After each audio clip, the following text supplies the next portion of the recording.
Burocracia.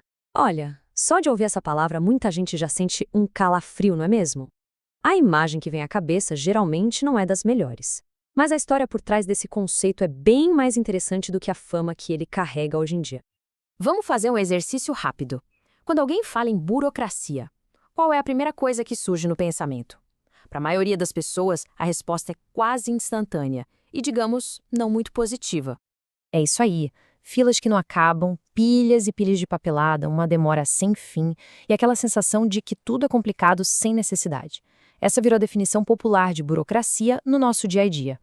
Só que o grande ponto de virada aqui é entender que a ideia original era exatamente o oposto disso. O modelo burocrático não foi pensado para criar confusão. Ele foi criado para botar ordem no caos que surgiu com o crescimento acelerado das organizações. E para entender essa reviravolta, a gente precisa voltar um pouco no tempo e conhecer a mente por trás do conceito, o sociólogo alemão Max Weber. Foi ele o grande estudioso que formalizou o que a gente entende por burocracia. Pensa só, o Weber viveu bem no meio da Revolução Industrial, uma época de transformação total. As empresas estavam crescendo num ritmo alucinado e precisavam desesperadamente de um jeito mais lógico e estruturado de se organizar. Foi nesse cenário que, lá pelos anos 1940, o modelo que ele estudou começou a ser adotado em massa. Agora, aqui vem a parte mais irônica e fascinante da história. Weber não era um fã da burocracia, longe disso. Ele, na verdade, viu o crescimento dela como um perigo para a liberdade humana. E ele a estudou justamente para entender como criar defesas contra esse sistema. Ele não queria promover a burocracia, e sim compreendê-la a fundo para saber como lidar com ela.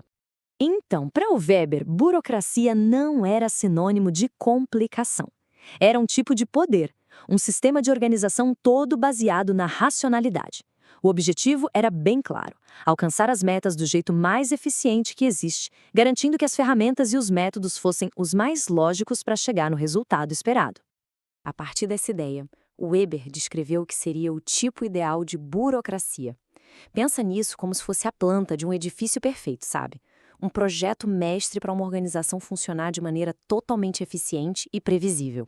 E a peça central, o coração desse projeto todo, é a racionalidade. O que isso quer dizer? Que as decisões, as contratações, as promoções, tudo deveria ser baseado na competência técnica e no mérito. A razão objetiva, sempre na frente da emoção pessoal. Sem jeitinho, sem favoritismo, sem preconceito. Então, como é que esse modelo ideal funciona na prática? Bom, ele se apoia em alguns pilares. Primeiro, a divisão do trabalho. Cada atividade é quebrada em tarefas menores e cada pessoa se torna especialista na sua. Depois, vem a hierarquia de autoridade, que cria uma linha de comando bem clara para ninguém ficar batendo cabeça.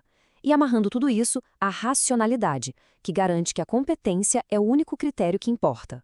Mas não para por aí. O modelo também precisa de regras e padrões bem definidos para guiar as decisões. Os gestores são profissionais com compromisso, não os donos do negócio.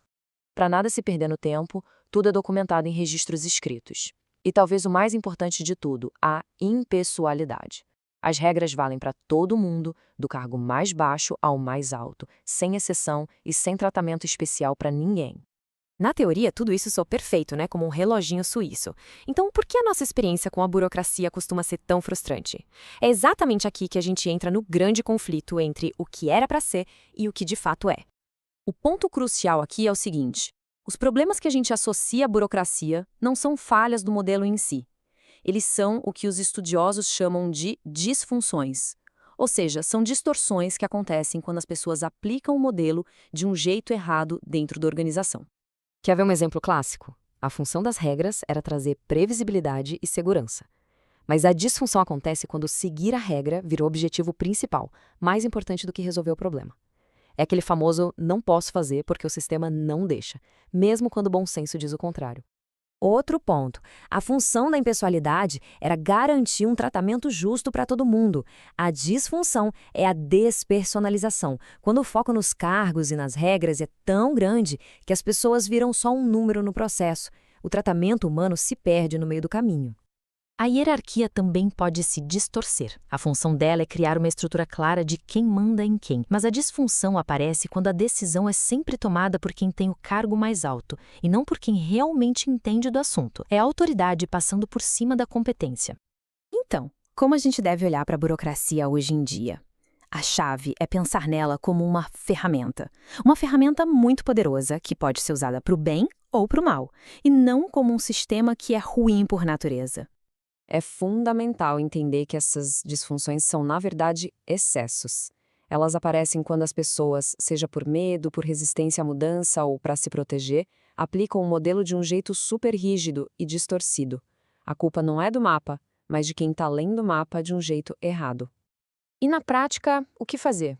Primeiro, é preciso entender por que as regras existem. Segundo, usar essas regras para criar ordem e previsibilidade. Terceiro, e talvez o mais importante, ficar de olho nos sinais de que as coisas estão saindo dos trilhos. E quarto, agir rápido para corrigir esses excessos, garantindo que o sistema ajude a organização em vez de atrapalhar. E essa citação resume a ideia perfeitamente. A burocracia não pode ser uma prisão de regras, um objetivo em si mesma. Ela precisa ser um sistema vivo, dinâmico, que permita movimento, adaptação e até críticas, para ser de fato útil. E tudo isso nos deixa com uma pergunta final para a gente pensar. No nosso dia a dia, seja no trabalho ou nos serviços públicos, como a gente consegue diferenciar uma burocracia que funciona como uma boa ferramenta de uma que virou um monstro que só atrapalha? Onde é que está a linha que separa a ordem necessária daquela rigidez que sufoca a inovação e o bom senso?